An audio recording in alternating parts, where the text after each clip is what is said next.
palace with a forged letter from his sister, and when he got there, they lobbed off his head.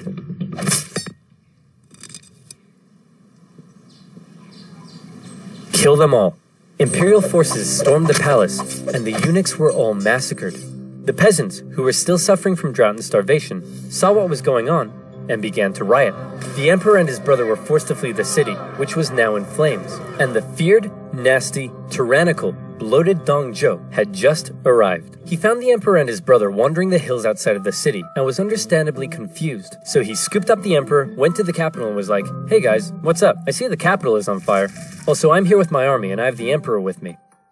Wait a minute, the capital is on fire, I'm here with my army, and I have the emperor. Screw you guys, I'm in charge. So now Dong Zhuo ruled over the Han Dynasty as the emperor's regent. His first act was to say to the emperor, "Hey man, no hard feelings, but I like your little brother better, so I'm actually making him emperor instead of you, so you're free to go do whatever you want." Actually, yeah. That feels better. Dong Zhuo ruled with an iron fist, and he did whatever the flip he wanted. He made absolute decisions himself, showing no regard for the monarchy. He had his opponents or those who disagreed with him killed. He broke protocol, doing things like keeping his sword when approaching the emperor, wearing shoes in the court, sleeping in the emperor's bed, and worst of all, he would walk in the presence of the emperor. You were meant to trot. The other warlords around the empire hated him, and so they said, "Something needs to be done about this guy. What say we form a coalition and oust him?" And it was agreed. Warlords from across China, their armies amounting to 100,000 men, allied together against the tyranny of Dong Zhuo. Yuan Shao's coalition consisted of some of the nation's most capable leaders, including his half-brother Yuan Shu, the great Cao Cao, and Sun Jian. But Dong Zhuo had an ace up his sleeve. His protege and adopted son, one of the most skilled and feared warriors in all of China. It's Lu Bu. This guy was a beast of a man. He never lost a duel, and no other warlord dared challenge him to one. He was also famous for betraying just about every warlord he ever fought for, something that Dong Zhuo didn't seem too concerned about. The coalition attacked Dong Zhuo in Luoyang, and in particular, Sun Jian's forces inflicted a heavy defeat against him, and he was forced to flee to the city of Chang'an. After this initial success, however, the war entered into a stalemate. The warlords in the coalition realized it was going nowhere, and also they all secretly hated each other. So they all went home. Dong Zhuo was safe. Until legend has it that a government official in Chang'an had a daughter who was hot. Super hot. He invited Lu Bu to his home and promised Lu Bu that someday he could marry his daughter. Then, he invited Dong Zhuo to his house and did the exact same thing. Dong Zhuo was so smitten that he insisted on taking her as his concubine immediately. And when Lu Bu heard the news, he was pretty unhappy. "Hey man, aren't you worried that you stole Lu Bu's girl and betrayal is like his personal hobby?" "Lu Bu? Betray me? No way, man. Never gonna happen." Ah, crap. Lu Bu, along with other government officials, assassinated the tyrannical Dong Zhuo. Then they left his body burning in the streets. Some sources say he was so fat and oily, he kept on burning for days. Nice. So with Dong Zhuo dead, and the power of the Han government essentially decimated, China was left with a huge power gap, and a ton of warlords who all slept soundly at night dreaming of being the one to fill it. Here we enter into a crazy and chaotic period of civil war all across China, with so many people, so much betrayal, so much intricacy, it makes Game of Thrones look like a Dr. Seuss publication. But just to give you an idea of how crazy and chaotic it was, see if you're able to keep up with this. Are you ready? Here we go. Here's a rough map of the warlords throughout the Han Dynasty at the time. Half-brothers Yuan Shao and Yuan Shu were both in a power struggle for who would become the figurehead of their family. Yuan Shu made alliances with warlords in the north, along with Sun Jian, the guy who defeated Dong Zhuo. Yuan Shao also made alliances with Liu Biao in the south and Cao Cao, who was an amazing strategist and general. All of these warlords began fighting each other. Cao Cao began building his own strength by subjugating nearby remnants of the Yellow Turban Rebellion into his own forces. Down south, things weren't going so well for Sun Jian, as he was killed in an ambush, so Sun Ce took over. Then, Yuan Shu got pushed back to the river Huai, so he ordered Sun Ce to take the territory of warlord Lu Kang. Then Sun Ce went off to capture territories in the east for himself. Cao Cao's family lived in this province over here. One day, they were murdered. Oh no, Cao Cao held the province's governor responsible, and so he launched a cruel invasion in which he pillaged cities and murdered over 100,000 civilians. The governor sent out a call for help, and a very popular, likable warlord by the name of Liu Bei came to his aid. However, while Cao Cao was away fighting, a rebellion was staged against him in his home province by none other than it's Lu Bu. Cao Cao rushed home and defeated Lu Bu, who fled to the east, which by now had been inherited by Liu Bei. Then Lu Bu, surprise surprise, launched a rebellion against Liu Bei, who fled to Cao Cao. Together, Cao Cao and Liu Bei would go on to invade and defeat Lu Bu.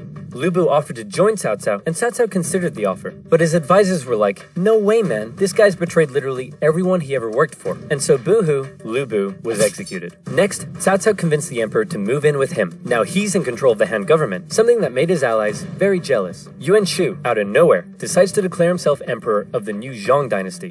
Nobody liked that. His allies cut ties with him. The imperial government ordered everyone to kill him. He tried to flee to his brother Yuan Shao, but died of illness on the way. Sun Ce took over his territory and then got assassinated, so his brother, Sun Chen, took over. Liu Bei turned on Cao Cao, but got obliterated and was forced to flee south. Yuan Shao finally defeated the warlord to his north and could now focus south. He declared war on his ally Cao Cao, but was defeated at the Battle of Guandu. Cao Cao has now united the north, and he turned his attention to the south. In particular, Liu Biao's province was becoming a powerful threat, so Cao Cao attacked him. Liu Bei was now fighting for Liu Biao, and he held Cao Cao off for a while. But then Liu Biao died and his son took over, and immediately surrendered to Cao Cao. Liu Bei was horrified, and he fled southward to try and maintain control of the province. Cao Cao was on an absolute roll, and it looked like he would be the one to take control of China. He began making plans to attack both Liu Bei and Sun Chen, and the two of them, seeing where things were headed, met up and decided to form an alliance. Now I know that was a lot to take in, but all you really need to know at this point is that this guy is on his way to taking over everything, and he's about to throw his full weight at the southern warlords. These two have one chance, one battle, to prevent him from invading the south, and that battle was the famous Battle of Red Cliffs.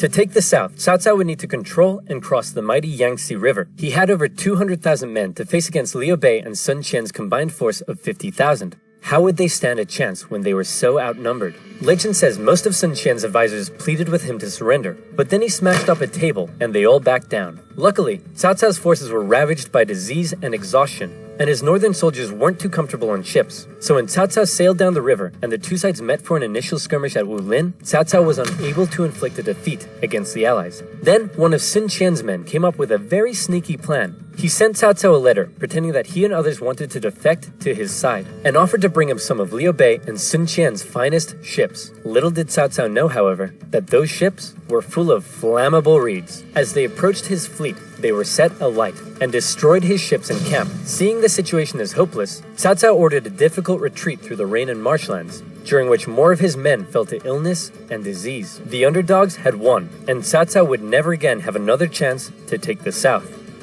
Following that, the three warlords took some time to finish off some smaller competitors in their own regions, and by the year 214, China looked a little bit like this. Cao Cao continued to try to penetrate the southern regions, but had no success, and even lost the Hanzhong region to Liu Bei in 217. The former allies eventually fell out over who should own this territory here, with Sun Qian coming out on top. In 220, Cao Cao died of a head disease, and was replaced by his son, Cao Pi. Cao Pi convinced the Emperor of Han to abdicate, and then proclaimed himself the Emperor of the new state of Wei. Liu Bei followed suit, declaring himself the true Emperor of Shu Han, and a few years later, Sun Qian joined in the fun and declared himself Emperor of Wu. And so now you have a number of kingdoms in China. How many? Count them. 1, 2, 3. 3 kingdoms. Except, actually, they weren't kingdoms, they were dynasties. And when the 3 kingdoms finally formed, not a whole lot happened. For the next 3 decades, they continued to engage in combat, but it almost always ended in stalemate, and nobody really got anywhere. So how did it all end? Did Cao Cao's descendants eventually realize his dream of unifying China? Not quite. Instead, the 3 kingdoms became victims of the usual problems that plagued Chinese dynasties. In Wu, Sun Qian's descendant became a tyrant, who was more interested in spending time with his concubines than governing. In Shu Han, a powerful, corrupt, eunuch faction rose up, and by now we all know how that ends. And in Wei, a string of young emperors gave way for a powerful family, the Sima clan, to take control of the dynasty's government. This Sima clan recognized the weak state Shu and Wu had been reduced to, and so they began making plans. I've just received this letter that says Wei is planning to attack us. Should we make preparations for war? Nah, it's probably nothing to worry about. Let's do absolutely nothing. Sounds good to me. Wei launched a full-scale invasion into Shu, which fell within a year. Then Sima Yan forced the Wei emperor to abdicate and proclaimed himself emperor of the new Jin dynasty. In the year 279, Jin launched an invasion of Wu and finally unified China in the year 280. The pattern of rising and falling dynasties, division and reunification would continue in China for centuries to come. Right now you may be asking yourself, but wait a minute, what would have happened if Cao Cao had his way and unified China? Or what if Lu Bu never assassinated Dong Zhou and he continued to rule over the Han dynasty? What about if one of these smaller warlords had risen to the top? Dang it, what if I want to be a warlord during the downfall of the Han dynasty? Whoa, partner, calm down, because now you can. This video was brought to you by Total War 3 Kingdoms, a brand new strategy game that combines a gripping turn-based campaign of empire building, statecraft, and conquest with stunning real-time battles. Choose from a cast of legendary warlords and conquer the realm. Unite China under your rule.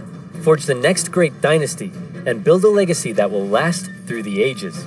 Recruit heroic characters to aid your cause and dominate your enemies on military, technological, political, and economic fronts. Will you build powerful friendships, form brotherly alliances, and earn the respect of your many foes?